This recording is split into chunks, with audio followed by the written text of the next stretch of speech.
world of occult, few objects carry as much infamy as the doll known as Annabelle. हम सब ने Annabelle के बारे में सुनी है। मूवीज़ में हमने देखा है एक डरावनी पोर्सिलिन डॉल जो घूमती है, लोगों को डराती है और जिसके पीछे एक डोमिनिक फोर्स है। लेकिन क्या आपको पता है कि हॉलीवुड की वो मूवी वाली डॉल और असली एनाबेल में ज़मीन आसमान का फ़र्क है। I am your host and this is the whisper hub.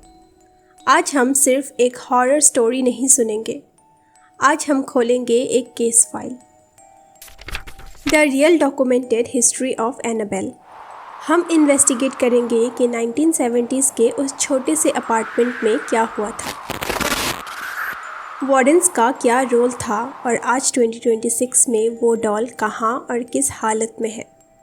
आज हम सुपरनैचुरल और साइकोलॉजिकल थ्योरीज दोनों के ऊपर डीप एनालिसिस करेंगे। ग्रैब योर कॉफ़ी और टी, क्योंकि ये डीप डाइव थोड़ा डार्क होने वाला है। सब कुछ शुरू हुआ 1970 में। डोना नाम की एक नर्सिंग स्टूडेंट थी। उसके बर्थडे पर उसकी माँ ने उसे एक रैगडी एंड डॉल खरीद कर दी। ये डॉल कोई स्कैरी चीज़ नहीं थी। बड़ी सी आँखें, ट्रायंगुलर नाक और वुल के बाल थे। डोना उसे अपनी अपार्टमेंट पर ले गई, जिसे वो अपनी रूममेट एंजी के साथ शेयर करती थी। कुछ हफ्ते सब कुछ ठीक था, लेकिन फिर अजीबोगरीब इंसिडेंट्स होना शुरू हुआ। डोना जब काम से वापस आती तो डॉल वहाँ नहीं होती जहाँ उसने उसे रखा था। कभी वो रूम में होती तो कभी काउच पर। शुरू में उन्होंने इतना ध्यान नहीं दिया, लेकिन फिर उन्हें पार्चमेंट पेपर पर छोटे छोटे नोट्स मिलने शुरू हुए। उन पर लिखा था हेल्प अस। अब तक डोना और एंजी को लग रहा था कि ये डॉल सिर्फ इधर उधर मूव कर रही है और वो पार्चमेंट पेपर कहाँ से आया उन्हें कोई आइडिया नहीं था। लेकिन चीज़ें एस्केलेट होना तब शुरू हुई जब लू, उनका एक करीबी फ्रेंड, उनके साथ रहने आया। लू वो इंसान था जिसे वो डॉल बिल्कुल पसंद नहीं करती थी। वो हमेशा कहता था कि ये डॉल कुछ अजीब है, इस डॉल से कुछ नेगेटिव एनर्जी आती है। तब तक डॉल ने लू को टारगेट करना शुरू कर दिया। डोना और एंजी को जो नोट्स मिल रहे थे हेल्प अस, उनमें अचानक से हेल्प लू लिखा हुआ आने लगा। लू ने बताया कि उसने बार बार नाइटमेयर्स में देखा है कि वो डॉल उसे अटैक कर रही है। एक रात जब लू और एंजी अकेले थे, उनको बेडरूम से एक अजीब सी आवाज़ सुनाई दी। लू ने सोचा कि शायद कोई इंट्रूडर है और वो धीरे से बेडरूम के दरवाजे पर गया। जैसे ही उसने लाइट ऑन की, वहाँ कोई नहीं था सिवाय उस एनाबेल डॉल के जो फ्लोर पर पड़ी हुई थी। लेकिन जैसे ही वो डॉल के पास गया, उसने महसूस किया कि कोई उसके पीछे खड़ा है। उसने मुड़कर देखा तो वहाँ कोई नहीं था और फिर अचानक उसने अपने चेस्ट पर पेन महसूस किया। जब उसने अपना टी शर्ट उठाया तो उसके स्किन पर 7 गहरे क्लॉ मार्क्स थे, किसी इंसान या जानवर के पंजे जैसे। ये मार्क्स अपने आप गायब होने लगे, लेकिन उन्होंने साफ देखा कि ये डॉल अब साइकोलॉजिकल गेम नहीं खेल रही थी, ये अब फिज़िकल हार्म कर रही थी। यही वो मोमेंट था जब डोना, एंजी और लू को समझ आया कि वो किसी हॉन्टेड हाउस में नहीं, बल्कि एक डोमिनिक पोर्टल के साथ रह रहे थे।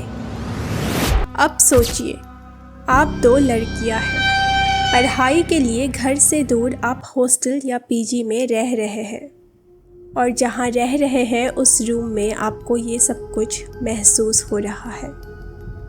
क्या ये कोई प्रैंक था या फिर कुछ ऐसा जो इंसानी समझ से काफ़ी दूर था। डोना और एंजी ने जब एक मीडियम साइकिक को बुलाया तो उसने एक कहानी सुनाई। उसने कहा कि उस अपार्टमेंट कॉम्प्लेक्स के बनने से काफ़ी पहले वहाँ एक 7 साल की बच्ची रहती थी, एनाबेल हिगिंस। उसका एक्सीडेंट हुआ था। उस बच्ची की आत्मा उस डॉल पर आ गई है। डोना और एंजी को लगा वो सिर्फ एक मासूम बच्ची ही तो है, तो उन्होंने उस मासूम बच्ची को उस डॉल में रहने को परमिशन दे दिया था। लेकिन यहाँ इन्वेस्टिगेशन का सबसे इम्पॉर्टेंट मोड़ आता है। जैसे ही उन्होंने परमिशन दी, चीज़ें एस्केलेट हो गई। डॉल के हाथों पर खून के निशान दिखने लगे और फिर लू के साथ एक इंसिडेंट हुआ। लू ने बार बार वार्निंग दी थी कि ये डॉल सही नहीं है। एक रात उसने अजीब सपने देखे। उसे महसूस हो रहा था कि कोई उसका गला दबा रहा है, और जब उसने अपनी आंखें खोली तो वो डॉल उसके चेस्ट पर बैठी हुई थी और उसके चेस्ट पर वापस से वही क्लॉ निशान थे। अब यहाँ पर साइंटिफिक रिसर्चर्स इसे नाइट टेरर या हेलुसिनेशन कहते हैं। लेकिन उन मार्क्स का क्या, जो फिजिकल थे? यही मिस्ट्री है जो इस केस को बहुत ही डरावनी और अजीब बनाती है। तब एंट्री होती है एड और लॉरेंस वॉरेंस की। अब सवाल ये उठता है कि एड और लॉरेन वॉरेंस कौन थे? क्या वो सच्चाई की खोज में निकले हुए इन्वेस्टिगेटर्स थे, या वो एक ऐसी दुनिया के आर्किटेक्ट थे जो सिर्फ डर पर बेस्ड है? एड वॉरेन एक सेल्फ टॉट डीमोनोलॉजिस्ट थे और लॉरेन एक साइकिक थी। ये दोनों एमिटीविल जैसे केस से बहुत ज़्यादा फेमस हो चुके थे। अगर आपको एमिटीविल के बारे में जानना है तो मेरी प्रीवियसली अपलोडेड वीडियो जाकर ज़रूर देखें। वहाँ मैंने एमिटीविल हॉरर को कवर किया है। अब आते हैं इस केस के ऊपर। एड वॉरेन का मानना था कि ये कोई डॉल नहीं है, ये एक डीमोनिक एंटिटी है। डीमन का मकसद कभी दोस्ती नहीं होता।